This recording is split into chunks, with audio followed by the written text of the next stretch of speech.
here's a definition of depth.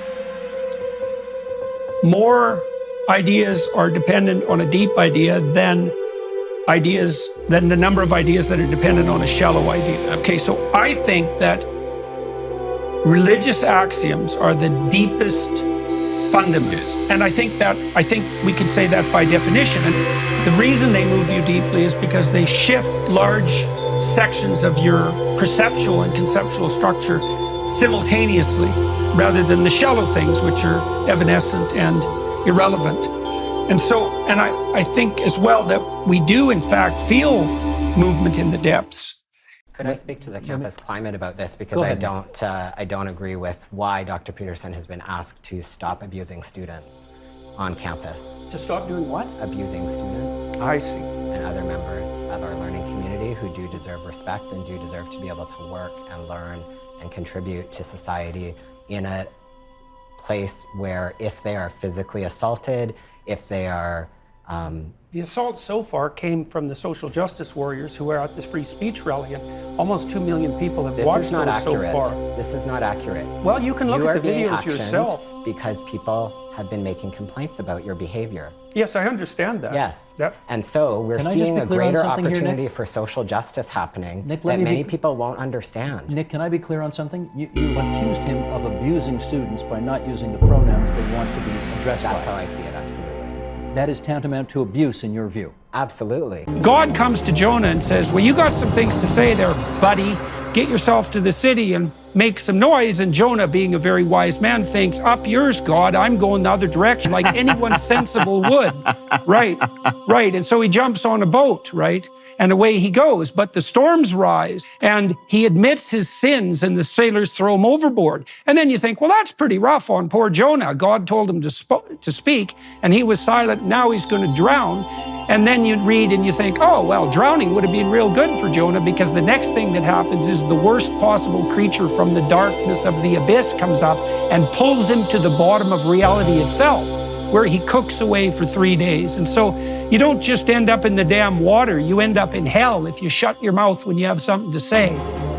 There is a little scripture in the Epistle of James that says, faith without works is dead.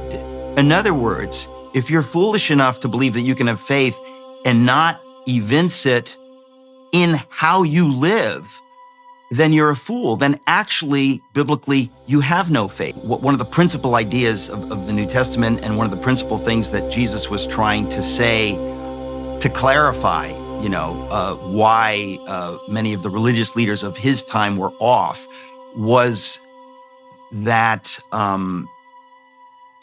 what you think, your inner life is vital, is central. So if you write a big check to some wonderful charity, yes, it counts. It goes to help, medical research for cancer in children. Yes, there's a reality there. But if in your heart you only did it to impress some woman that you want to sleep with, God sees that. He doesn't just grade you on the externals. He's interested in your heart.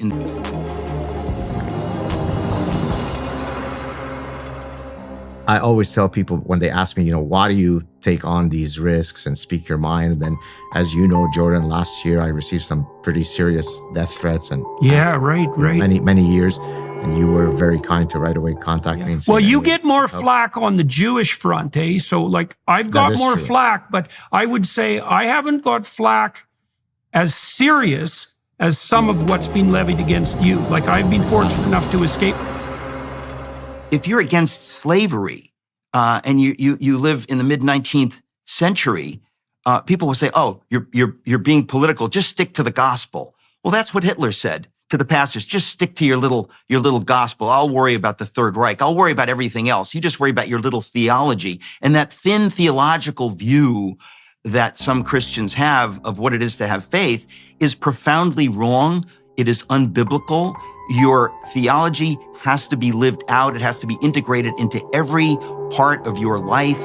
And that's where we have drifted to this idea that people say, I can be against something in my mind, but I don't have to do anything about it. I don't have to live out my life heroically. I don't have to put my life on the line. I don't have to put my career on the line. If you believe these things, then of course you have to put your life and your career on the line. Otherwise, it's obvious you don't believe these things.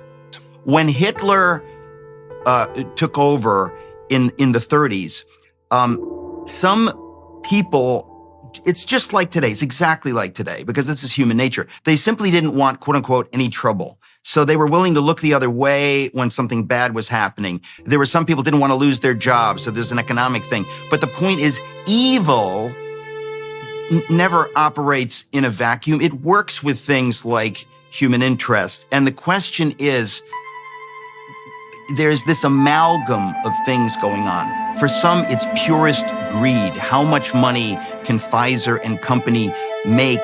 They don't give a damn about the side effects or the what. There are people who are in it for the money, and there's so much money that they're willing to look the other way.